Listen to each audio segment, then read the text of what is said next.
morning, sir. Good morning.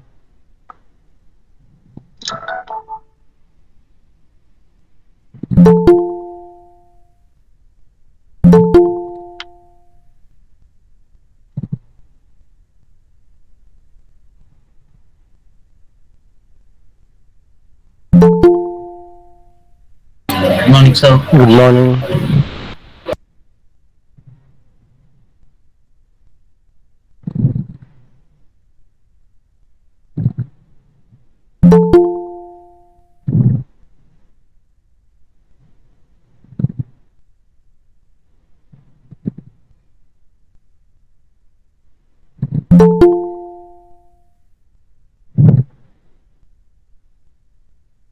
Good morning, sir. Good morning.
We'll start in a couple of minutes.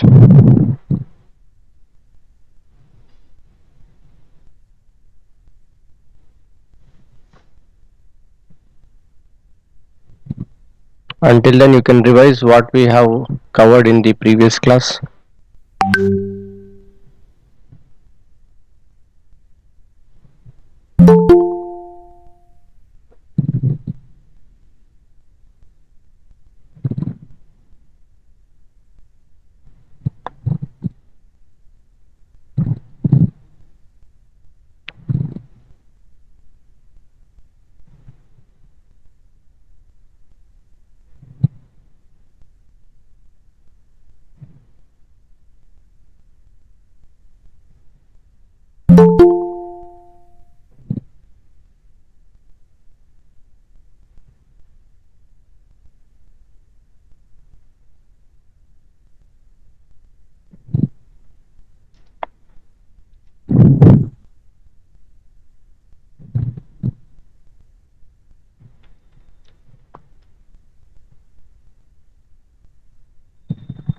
Okay.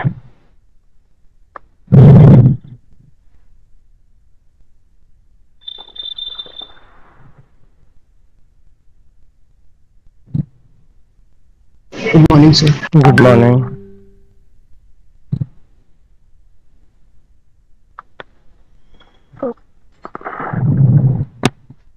So, in our previous class, we have covered the different types of animal tissue, okay, which is the epithelial tissue, connective tissue, and muscular tissue.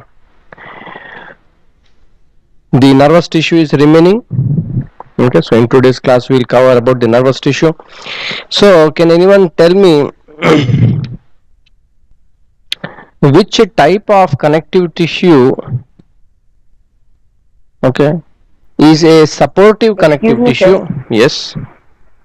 So we have completed nerval tissues, and now we have started the flower.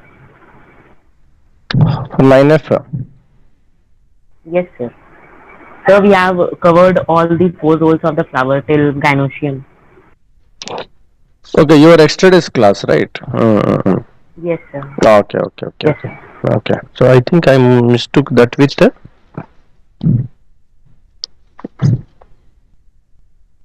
Yes, yes. I mistook with the previous class. Okay, right. So we have completed the various parts of the flower. Okay, there are the different whorls of the flower. So which whorl of the flower is the essential? Okay, essential whorls of the flower. So the androecium and the gynoecium. Yes, androecium and gynoecium are the essential whorls, and the non-essential whorls are Sepals and Sepals and sepals petals. and petals. Okay, now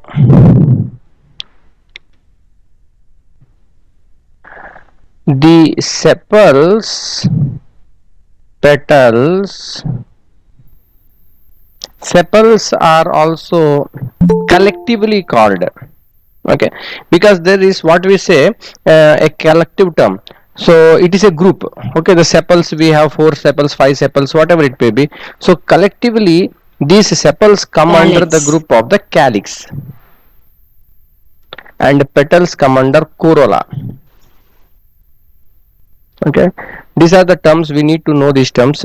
Petals in a group, they are called corolla, sepals are called calyx, and same thing the male reproductive structures, which include the anther and stamen, collectively the different anthers and stamen collectively they are called the androecium, whereas the female reproductive structure together is called the gynoecium. Okay, so calyx, corolla, androecium, gynoecium. Okay,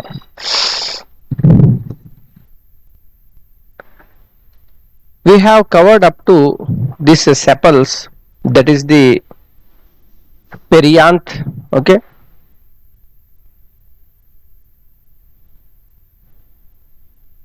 that is your page number 34. Okay, perianth. Perianth means what? Peri. Sir, when sepals, Peri. Peri means like perimeter. Yesterday I told in the class. Peri. Anth. Anth means perianth. Who remembers what I So told?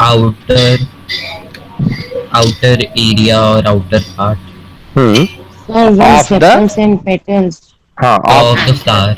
of So the outside the anth. ANTH. Perianth. Peri means outer. Okay, like perimeter. Perimeter of a circle, like that. Peri means outer circle. Outer circle of the anth. Anth means anther here. So anthers are forming what? The androecium, that part, that is a male reproductive part. So outside the anther there are the two, that is the calyx and corolla. Sepals and petals are there. Okay, so perianth. Perianth includes both sepals and petals. Next, we are moving on to the next one, that is the bracts. So what are bracts? So here you can see in the figure where the flower, bougainvillea flower is shown. Bougainvillea, it appears more like a paper. So the flower is very much looks like a paper, some kind of colored paper, white, purple, different colors it will be there. So when the flower arises in the axil of a leaf like a structure, this structure is called bract. Okay, now when we look here, the flower actually is very small. Okay, in the diagram you can see 4.2, the flower is very small, and what you are seeing, this purple color thing, is it the petal?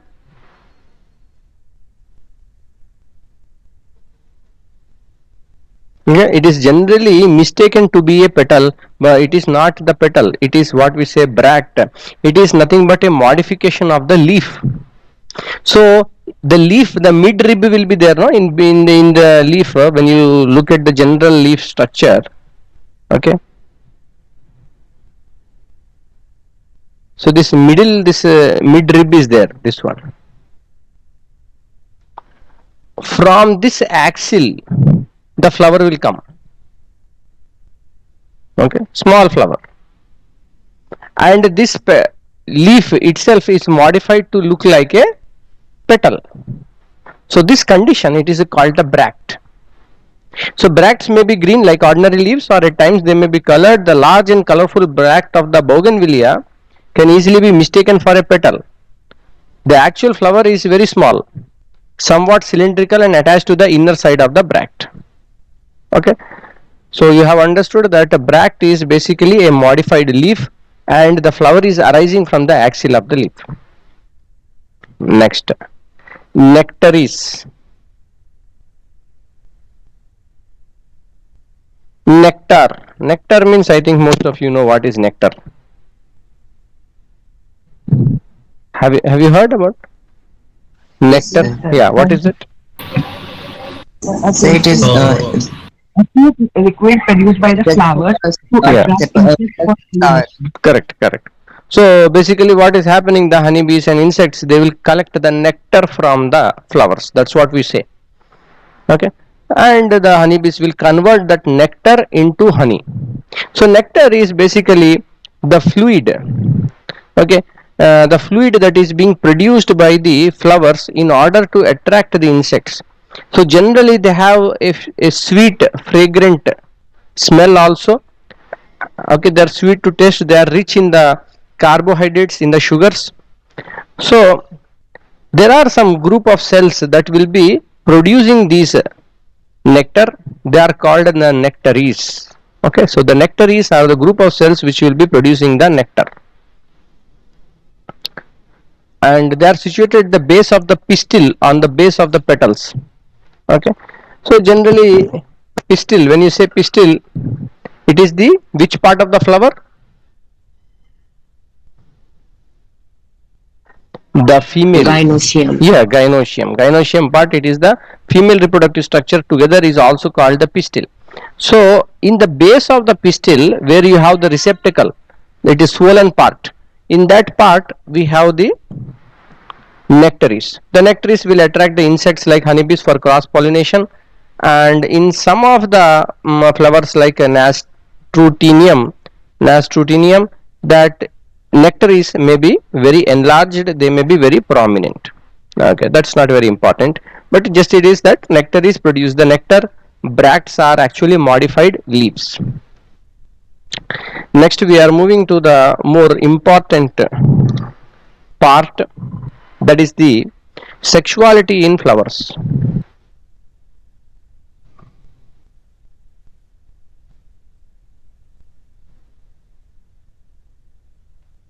So whether a given flower is a male flower, a female flower, or it has both the reproductive structures, okay, these are different combinations that are possible, or it may not have any reproductive structures, it may have reproductive structures but they may not be functional. So these are the different types of possibilities.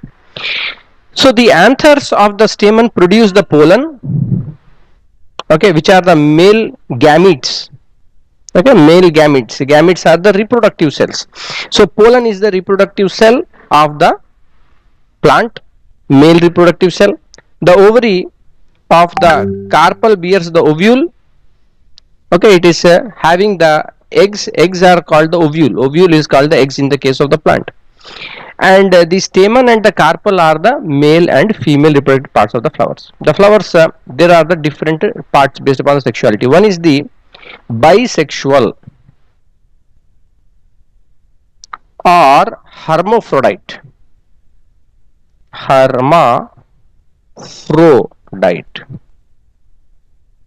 Bisexual, what the name suggests, bi means so both. two. Okay, bi means two. Uni, bi, tri, so bisexual means it is having both the sexual reproductive structures are there. Hermaphrodite, both these terms means that the flower will have the stamen as well as the carpel. Okay, so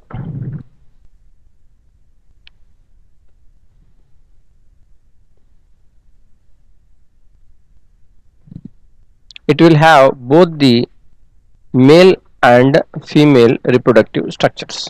That is the bisexual. Examples are hibiscus. Okay, very common. Most of the children, they will also play with the hibiscus flower. It is very easily available and it is a prominent large flower. It is very easy to dissect, and without much of instruments also you can observe the parts of the flower. So the hibiscus is a bisexual flower. It is having the stamen, okay, with the anther will be producing the pollen, okay, that is very clearly observable. In the center there will be the female reproductive structure. Rose, lily and tomato, these are also bisexual flowers. The next type is the unisexual or incomplete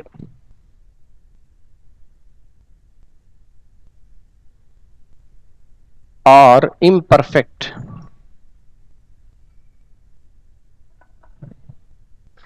So the name is very clear that the flower has only one of these reproductive structures, either the male or the female reproductive structures. Example is the papaya and palm.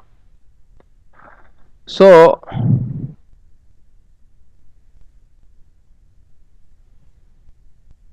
in the case of papaya, mostly, not always, mostly what happens is they will be a male plant, they will be a female plant. That's how it is. So the same plant will not have both the type of flowers. Both male and female flowers will not be there. Same flower will not have both male and female anyway. Okay. Sometimes, rare cases, what happens, the same plant may produce both male and female flowers. That is another case. But generally, person who is doing, farmers who are doing the papaya cultivation, for example, okay, at the time when the person is doing the plantation, it is a very challenging, because unless the plant will grow, it will produce the flowers. Until then you don't know whether it is the male plant or the female plant, whether it is going to produce fruits or not, or only it is going to give flowers. Okay, those flowers are not going to be very useful for the farmer anyway. So what to do?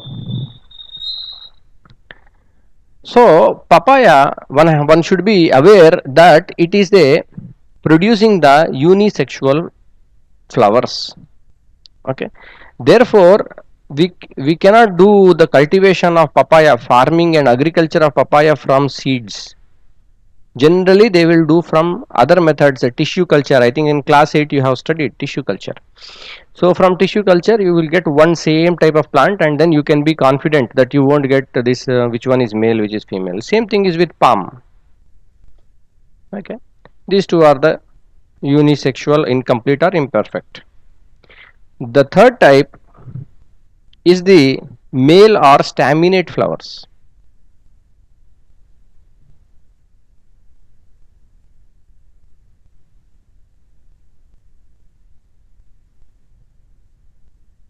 Okay, so male or staminate flowers, they are also unisexual flowers, but they are having only the male reproductive structure.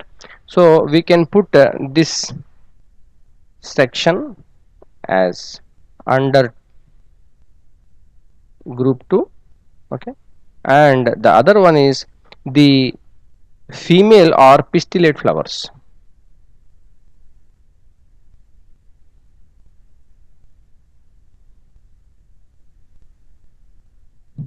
Okay, they will have only the female reproductive structures. The third type of the flower are known as the neuter. Okay, something like neuter. So they, both the female and male reproductive structures are absent, no reproductive structures. For example, sunflower. In the sunflower, there are the, you can see this is small those flowers are basically what you say ray florets. Okay, small florets will be there, and they have some you can see some small structure is coming out of that one. Okay, it seems that it is having the female reproductive structure, but it is a sterile. That means it is not functional, it is not going to work. So it is pistillate, but it is a sterile. Therefore such flowers, male and female reproductive structures are Absent, they are the neuter flowers. Okay, these are some examples. In this particular chapter there are many terms, okay, descriptive terms like that they are there. You may feel a bit so only terms and terms and terms. So basically what is going to happen is this chapter is going to be for you platform to better understand the next chapter, that is the pollination, okay, and fertilization. So pollination part, to understand that we should know what is the types of flower and all.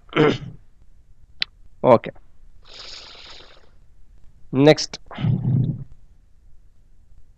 what are the general properties, a general description of the floral parts? So general description: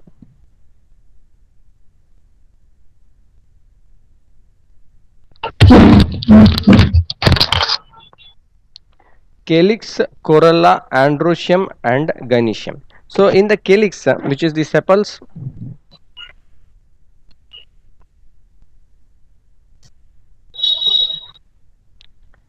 there are, if you can count here in the figure 4.4, you observe there are the three types of the diagrams are there. Okay, the calyx or the sepal is free in the first A. In B it is fused. In C it is fused and separated partially. So these three types are there. So first one, where it is free, the sepals are free, it is poly, that is many sepals are there. So polycephalous, polycephalous.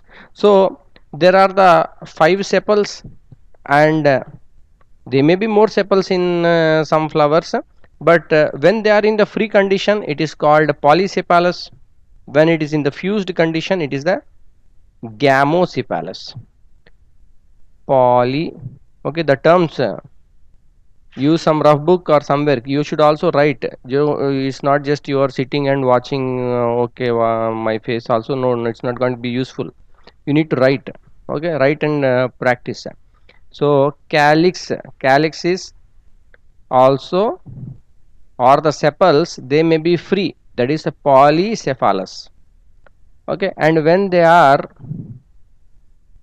joined, then it is called the gamo, GAMOSEPHALOUS,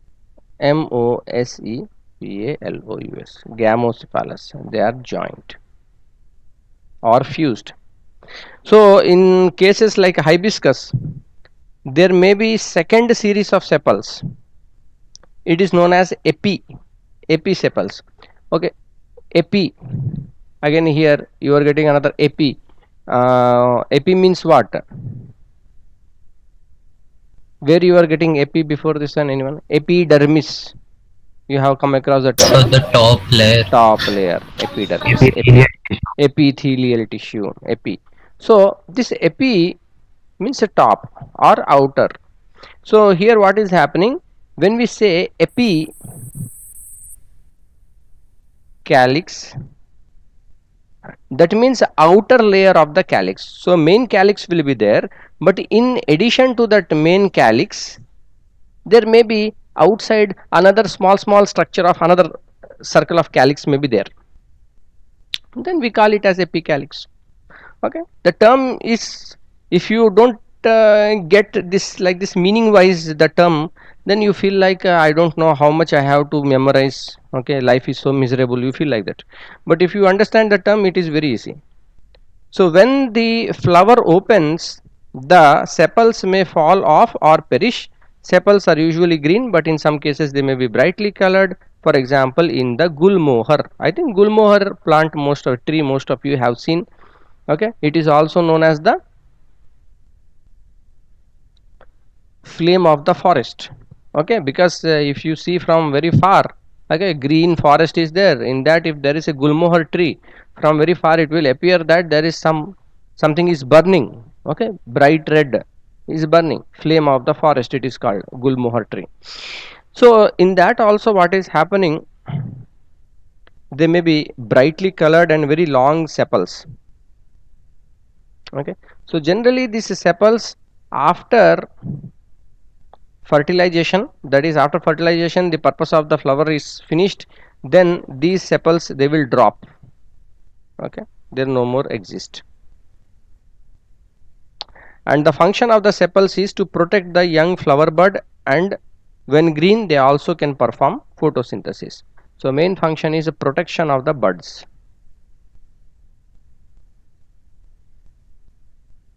So whenever we see that the bud in the bud form it is closed, no, so the outermost layer that you are seeing that is protecting that bud is basically the sepals. The next one is the corolla. The fanciest part of the flower is the corolla or the petals. The purpose is to attract the insects with their bright colors, and there may be in single whorl or multiple whorls. In it may be double whorl, for example in the poppy seeds, in the poppy plant. It may be spirally arranged as in the water lily, free polypetalous, united gamopetalous. Okay, so as long as you understand this, poly means free, because poly means there are multiple ones, you can count it. Gamo means it is fused or joined. Same thing here we are seeing in corolla, polypetalous, gamopetalous. Okay, so corolla or petals is mainly for the purpose of the attracting the insects for pollination. They also have somewhat protection role for the stamens and pistils. Okay, slightly, but not that much. Yeah. Next one is androecium.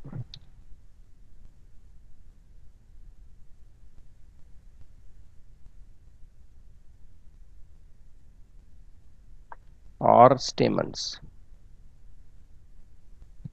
These androecians are stamens, okay, in different parts of the flower.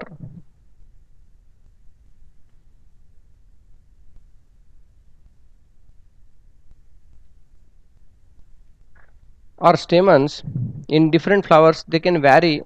Okay, they may be of generally long filaments, and they will have the anther that is attached to the end. Okay, generally it will be like this long anther, and in the end they will be this anther. So stamen and anther. Inside this anther there will be the pollen grains. Okay, so it may be bilobed, so mostly we will see it is bilobed, that is like this, two lobes will be there, and inside this the pollen grains will be present. So when we look at the cross section of this anther, okay, so it may have like this four long cylindrical kind of structure will be there. When you are taking cross section, you will be able to see like a circle. So inside this each one there will be the pollen grains will be there. Okay, so this one is called the pollen sac.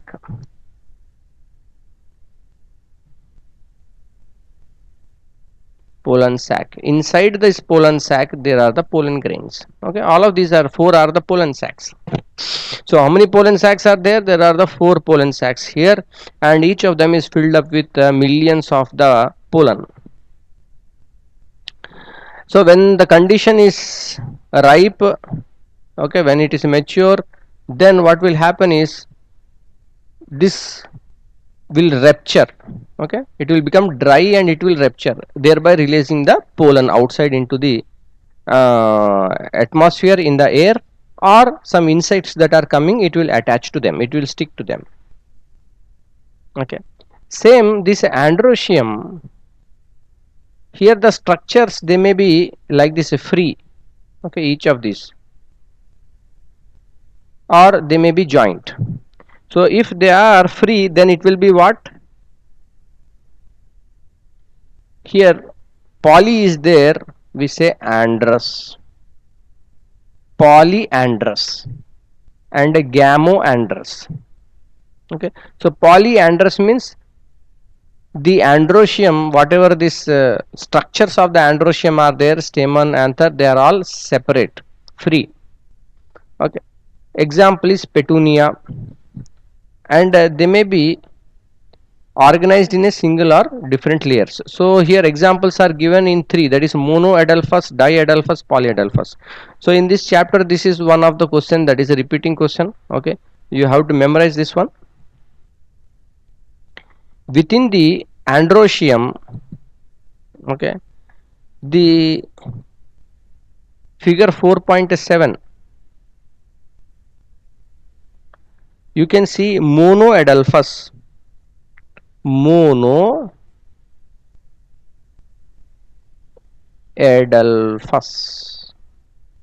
mono means one, okay, adelphous, diadelphous, is there. So adelphous means here you have to think that we are talking about the androecium. Okay, what is happening here is this part will be all fused, the stamen is all fused, and only the anthers are there on the top. So it looks very nice mushroom kind of structure, monoadelphous. So this monoadelphous is very common in the China rose. China rose again is nothing but hibiscus only. Okay, and cotton